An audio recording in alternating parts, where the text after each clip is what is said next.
You're listening to Unmuted Love.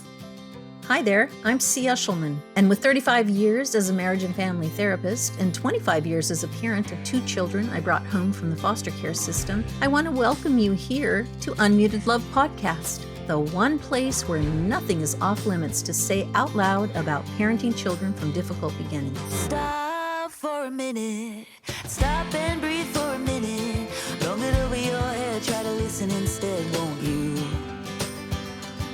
Think for a minute, who you want to be for a minute, don't get over your head, you're like everyone else, aren't you? Sometimes it's real sweet around here, and sometimes it ain't so pretty, because this is 100% Unmuted Love. So let's go. You'll be just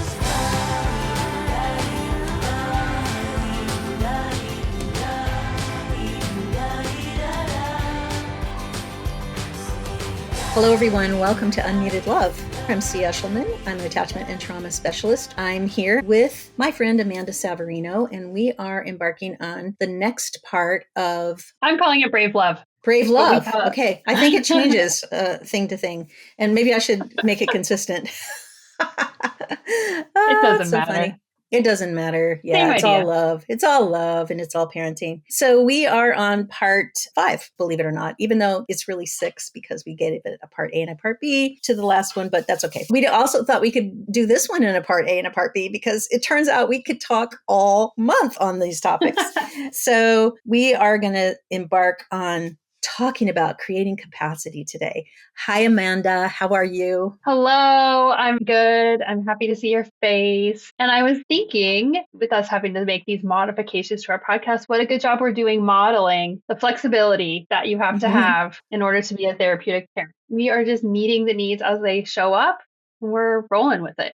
That's what you got to do. That's right. We're being totally transparent here and human, and we make mistakes and we repair and we change things midstream because, well, the stream isn't always flowing in the direction we want it to. So there you go. Yeah, you're right. It's a perfect parallel process. So I love that. Okay. So capacity building, these are your words that I'm reading, right? And I'm like, so I never think of it this way, but you do. And I love it. But I think if I said that to someone, would they know what capacity building means? And so maybe we could just start by talking about what that concept really means when we're finding strength within to manage the challenging moments. What does capacity mean in that context? This is why I love that we're doing this together. Exactly that reason. Like you have all your brilliant brains and my brains and all of our experience, and we can catch it from so many angles this way. But for me, I guess now that you say that, and I'm thinking more deeply about it, it's about expanding what you're able to deal with. Or like you say, I feel like I shouldn't steal it from you, but like go steal away.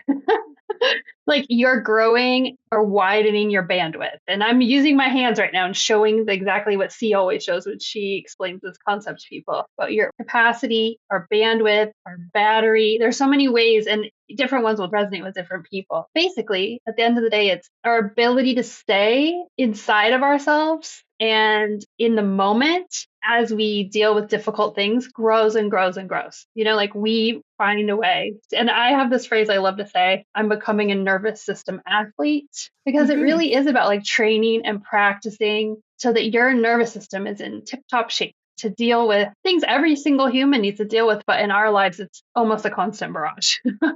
So that's what I mean. How's that sound? Yeah, no, I love that. And I was thinking, oh yeah, because I mean, that athlete thing resonates with me around toning my vagus nerve, which of course is responsible for our fight, flight, freeze responses to things, right? In our amygdala, our mind-body connection, right? So I think of it as toning, as weightlifting, only to tone your nervous system on your vagus nerve. So there are actual neurohacks for that, which I love to talk about because it's the shortest way to get to the place we're looking for. So what we're going to talk about today, though, is the mind part of it. And then there's the mind-body part of it that it might come a little bit later in this session too, but it's kind of a big piece. So we may or may not be able to expand on it today, but we'll get to it because it's a big part of it, right? It's really important. Yeah. And I didn't individually call it out in here, but I would love if we work it in because like you say, it's a really important part. It's such a massive concept because it's not only a parenting concept. This is such a life approach concept. I mean, there's whole books and religions about getting your mind to a place where you can like ride the waves. So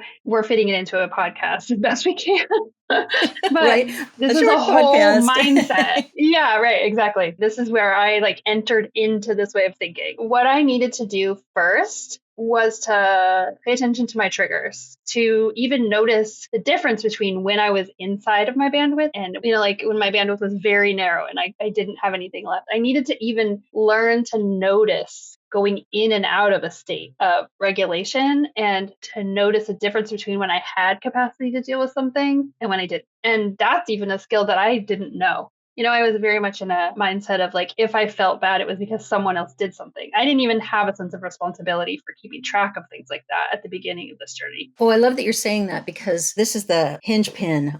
When people come in for therapy or when they come into my program about therapeutic parenting, I'm often saying to them, this is about you, parent. This is about you taking responsibility for your own regulation system, your own reactions to things, your own triggers, right? And people are like, well, I'm not throwing things at me. My child is. And I'm like, no, I know. I get that. I get that they're doing something and something happens inside of you, but you aren't really realizing that you have a lot of power and you have a lot of influence on your own system to either have more or less capacity. We talked last time about the bandwidth concept of when your bandwidth gets narrow, it might be because you're hungry or thirsty, or when your child's bandwidth gets narrow, but it's the same for you, right? When yours gets narrow. So being able to notice when you are moving into the range of, oh, I have no capacity for one more thing before, I always call it, stepping on my last nerve. They are stepping on my last nerve. And then I'm like, boom.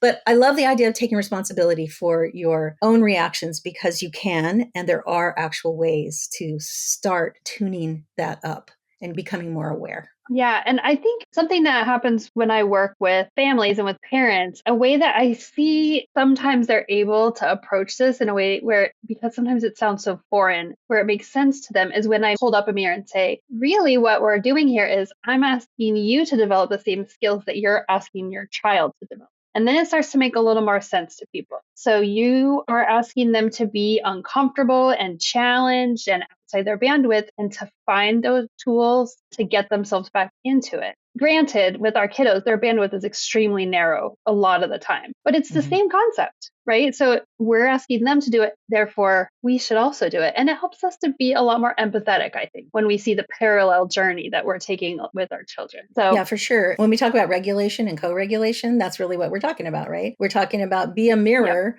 of regulation for your child so that they can regulate. It can't be the other direction. Our children can't be the mirror for us, right? So when we're dysregulated, we have to realize that we are showing dysregulation to our child, which won't be helpful at all to regulating them, right? So we can't expect our child to regulate themselves if we are not doing the same thing, because that's what the definition of co-regulation is. And we need to start the process ourselves. That's exactly it. We got to go first. And so how can we do that? That's the question today. How can we have that ability? And I assume a lot of people listening are at a point where their nervous systems are already relatively taxed. A lot of times by the time you get to a podcast that's talking about the things we're talking about, you're at a point where you're like, I have no idea what to do. I'm at the end of my road here and I need help. So you're starting with a narrower bandwidth. So what we need to do is create that capacity or expand that bandwidth. And we need to learn tools for that. How do we become this nervous system athlete? Or how do we tone that internal system? The first thing, which feels a little hard, I think, is creating more space in your life. And you have to be aware that this is probably for a season. Yeah, and it's important to hold that in your mind because it can feel like you're losing things that maybe are important to you when you are creating space in your life, when you're really struggling. But think of it as for a season, because if you're able to have a more regulated nervous system, things in your home will begin to feel more manageable and you will have the ability to bring some things back in that maybe you needed to drop for a season. That was hard for me.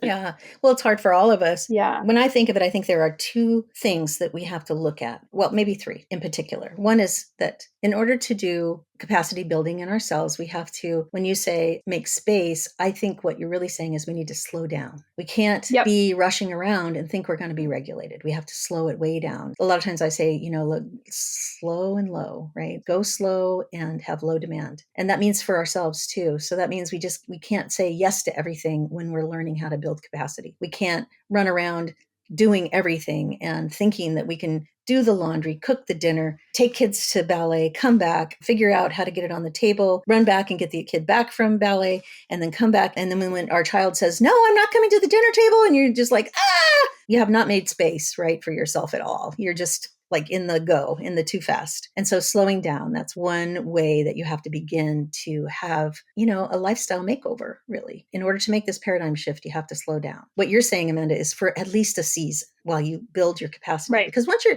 capacity is built, you actually do have more room to be a little more busy. But until you build that capacity, you have no room.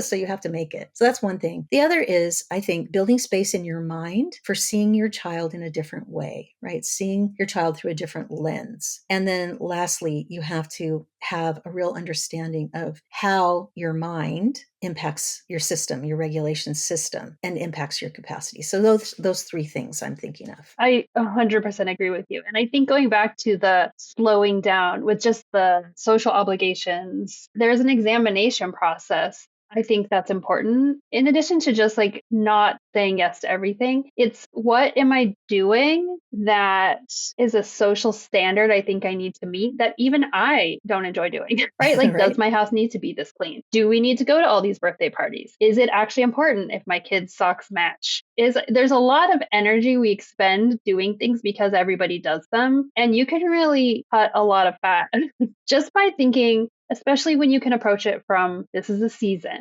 I'm not saying no forever, but right now it's okay if I focus on taking care of myself, finding beauty, and don't focus on making sure the upholstery is vacuumed or, whatever your social standards are that you are adhering to because you feel like you have to. It's a real like time clock space, but it's also letting go of standards and creating mental space so that you have that ability to take in beauty and have some clarity just in your day. So much so. I remember when I first brought my kids home, they were like 2 and 3 years old, and I was just dating my husband before he was my husband, obviously. I had white carpet, no animals, white carpet, and I had these 2 kids that were just like, woo, hanging from the chandeliers. And every night after I got them to bed and after I got the dishes clean and after I did all the things, then I would get out the vacuum cleaner and I would vacuum that white carpet because, obviously it wasn't white anymore. So I had to keep vacuuming up. And so I'd do that every night and I would just fall into bed dead tired from vacuuming. And so when I met my husband, he's like, why do you do that? And I'm like, well, because I've got to keep some order. I've got to keep it all together. And what if somebody comes over and they see my house like turned upside down or whatever? He goes, I'm here. It looked all right to me. And I'm like, yeah, maybe for a minute, but you haven't seen it after 2 days of this or whatever. And he's like, okay. So let me tell you what he did. Like within a few months of dating, he brings me a puppy, a big Labrador puppy with paws the size of, I don't know, grapefruit. So it's going to grow up into this big old dog. And I'm like, I don't want a dog. I don't need a puppy. I just have 2 little kids. They're like puppies already. What are you doing? He's like, yeah, I think you need a puppy. And I'm just like, I don't think I like you at all. I don't know why I'm dating you. You're nuts. But he gives me the puppy. And the puppy makes it 100% impossible for me to clean up all the time because that puppy is shredding everything, runs out into the yard, comes back in with muddy paws on my white carpet. I was losing my mind trying to keep up with that. And then really after about 2 weeks, I'm like, I have to let it go. I just have to let it go. I can't make this white carpet stay white all the time. And so I'm like, okay, I'll vacuum once a week. Oh my gosh. After a week, that was like, nightmare. Actually, by the time this all, unfolded, I was vacuuming about once a month. Like I can vacuum about once a month. That's what I can do. And I felt so much better. There was so much more room in my life to just have like a little window after the kids went to bed to read a book or have a nice, cup of tea and maybe watch TV or something boring. Just anything to gain some capacity back. Exactly. That's exactly right. We learn the same thing.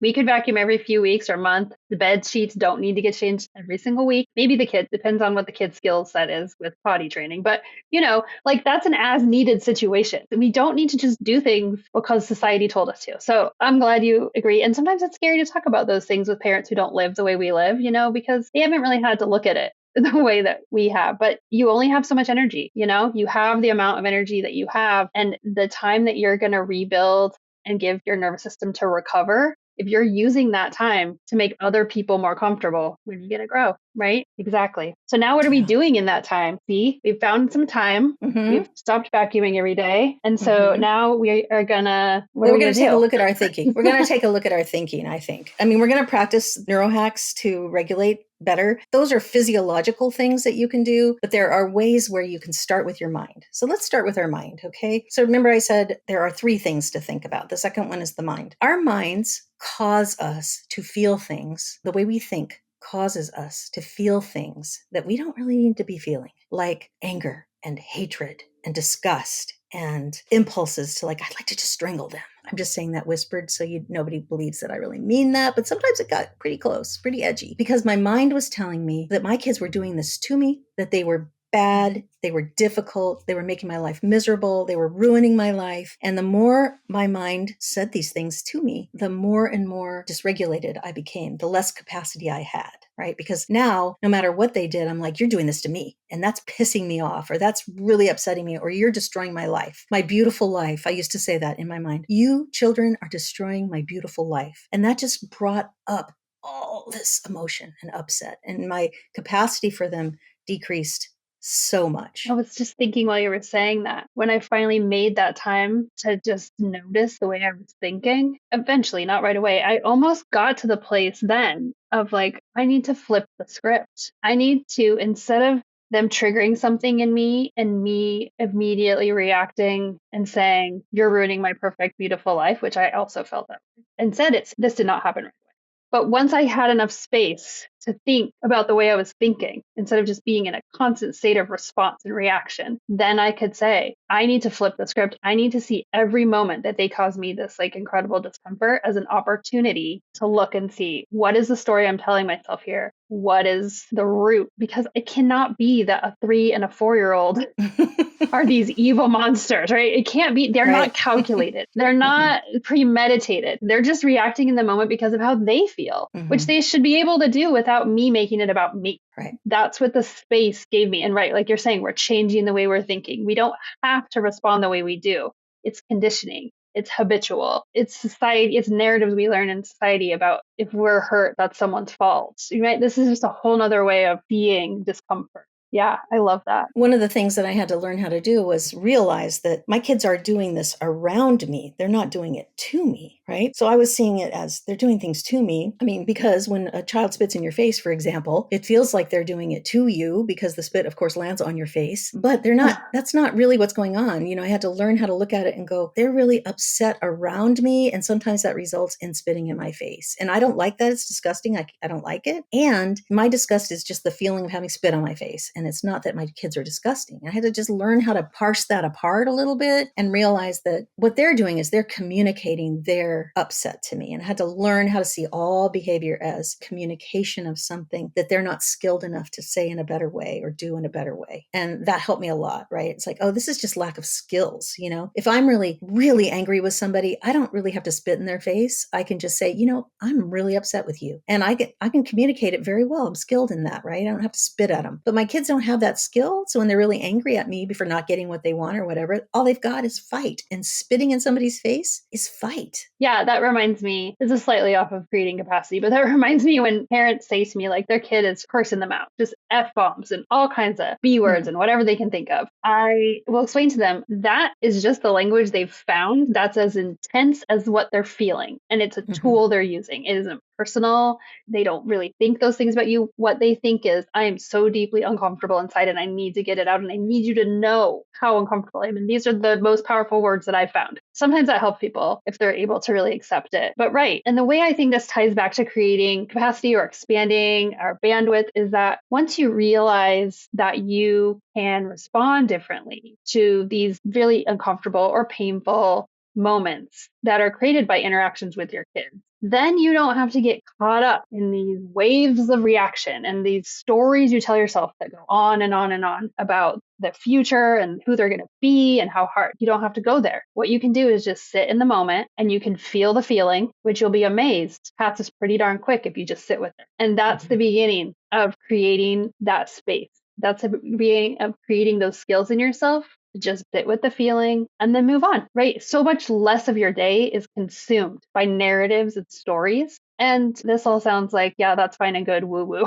And I resisted it a lot because I had no practice at being truly just sitting still and being uncomfortable. When you build that skill, which anyone has access to, literally anyone can just choose to sit with their feelings. You don't have to be any special kind of person. We all have access to it. It's a game changer. I was going to say that's where the growth comes. That's where the space comes in. Totally. And I know this from neuroscience, from studying neuroscience, that it's the wave that you're talking about that's sitting with your feelings. It's literally only 90 seconds. That's a minute and a half. You might have to feel that upset. If you just sit down and you close your mouth, right? Stop, drop your agenda for a second, breathe, don't speak all the things that you want to speak. In 90 seconds, that feeling, that wave will dissipate, right? It'll go away. And then you'll be back into a more stable, calm, less reactive place. So it's actually kind of simple, but we all avoid that minute and a half so much for some reason until we actually do it and we start realizing, oh, that's kind of easy. Hey, that was easy. It's like hitting that easy button, the big red easy button. Yeah. Oh, that was easy. And the first few minutes are the hardest.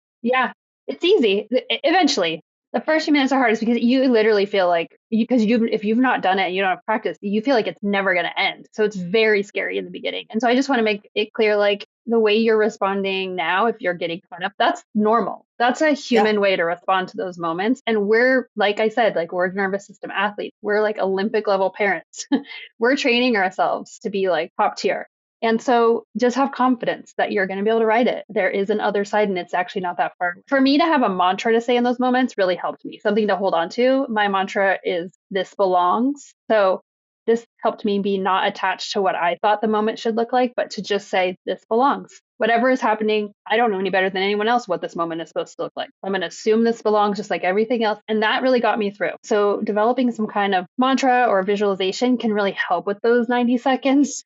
And practicing those skills. Yeah, that's mind hygiene, right? We're going to talk in a second about how you deal with your body to keep it in high capacity place. But we have hygiene for our mind too. And so if we spend a lot of time dwelling on sort of the feelings that go with being upset, and then we make the stories, we spend too much time there, that's not really taking good care of ourselves. So it's not good mind hygiene. What is good mind hygiene is having 5 good scripts, right? Yours is this belongs. Mine was remember you love them. Others that I give people is stop, drop your agenda, breathe. Another one would be felt safety. Just say something that reminds you what it is you're trying to create in your relationship with your child. Just anything that brings this new paradigm out in the foreground so it doesn't get lost in the background and you forget, oh, what I'm here to do is create capacity for myself and my child to live life more peacefully, right? More regulated way. This is how you get your life back, honestly. I promise. Like this is the way. This is the way to navigate it. I'm glad we're going to have time to at least touch on body hygiene and health because that's so important. Right. So let's go there. I want to hear your input on this because I feel like you've got the science behind it. Well, I mean, I think what you're looking at are the basics, right? And you were just clear. There's sleep, eating, drinking water, laughter for me, getting some balance in your life where it's just not all about the kids, right? It's got to be about self-care, you doing things you love that bring you joy. Laughter is one of those things, right, that you have in your life. And sometimes when we're really crunched down in our lives, we forget that life is actually beautiful. We can still laugh when things are hard. Those are the basics. But then there's the science of the mind-body connection. And I talked a little bit about this. We've talked about it before, but I really want you to understand that breath is so important. It's not us getting our kids to breathe into capacity. It's us learning how to breathe ourselves into a broader capacity. So there are all kinds of ways to breathe. There's the 4-square breathing. There's the blowing out the candle breathing. I think, though, the most scientifically proven established breath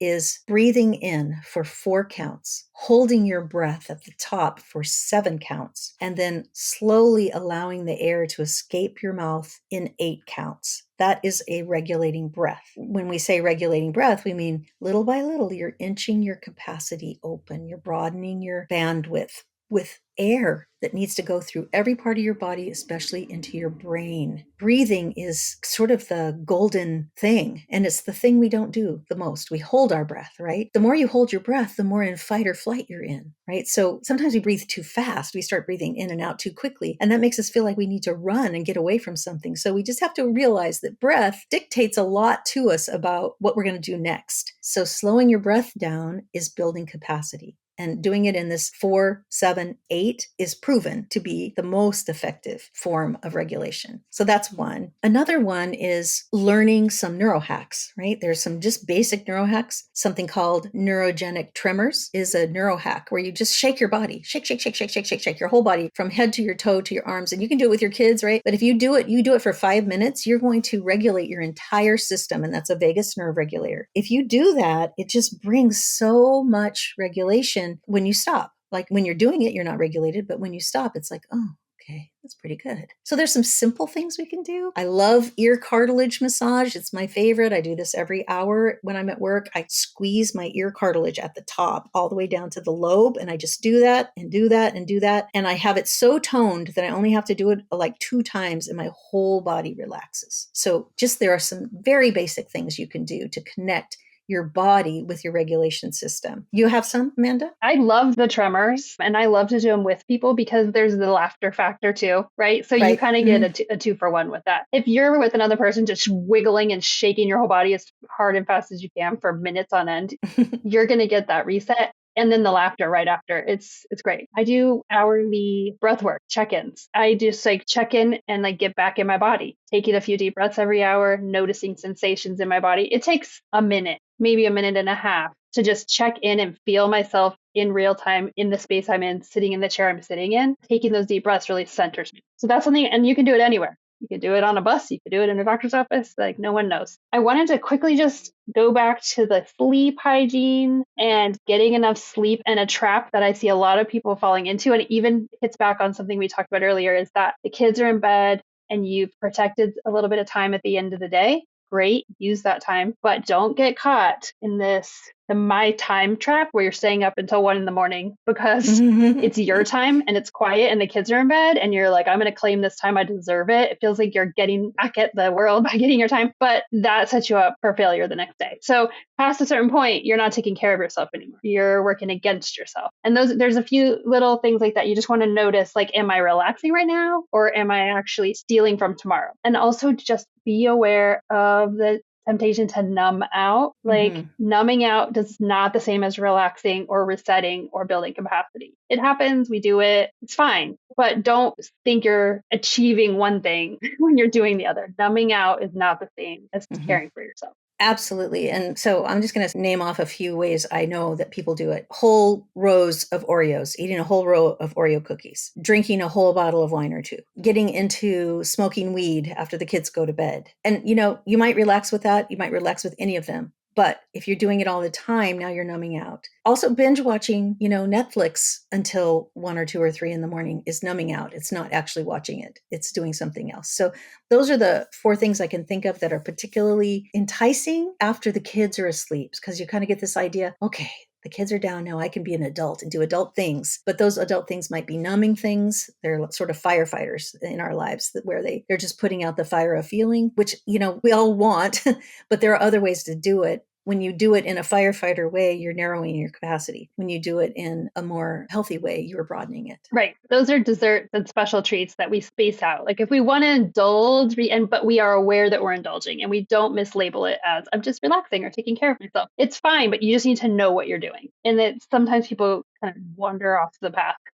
And so I just want to, we all do it. Gentle reminder. If you're trying to build that bandwidth, those are not the ways to do it. So we're at the end of our session today, Amanda, and we did it. Woohoo, we did it. But we did.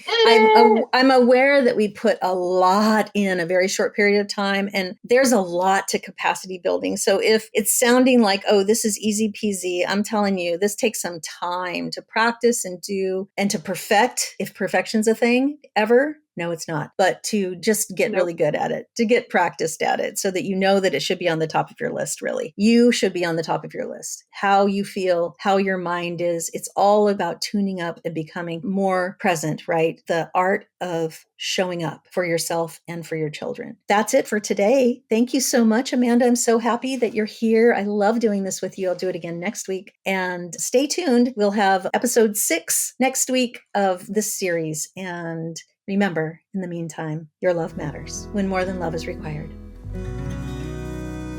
Hey parents, this is C. Get the help you need to end destructive and chaotic behavior in your home while parenting children from difficult beginnings. I know you need help, and the Love Plus parenting model actually works. I'm inviting you to work with me personally for 6 months in my virtual therapeutic parent program, and I guarantee you results or 100% of your investment back. How is that for a blue ribbon deal? I'm looking forward to working with you. See you on the inside. Stop for a minute. Stop and breathe for a minute. Long it over your head. Try to listen instead, won't you? Think for a minute. Who you want to be for a minute. Don't get over your head. You're like everyone else, aren't you? You could gain from being a bit nicer. Knowing to talk and when to shut your mouth.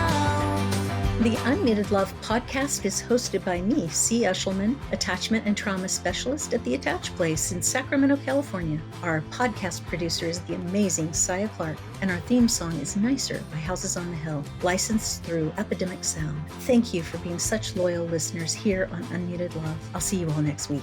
You'll be just fine.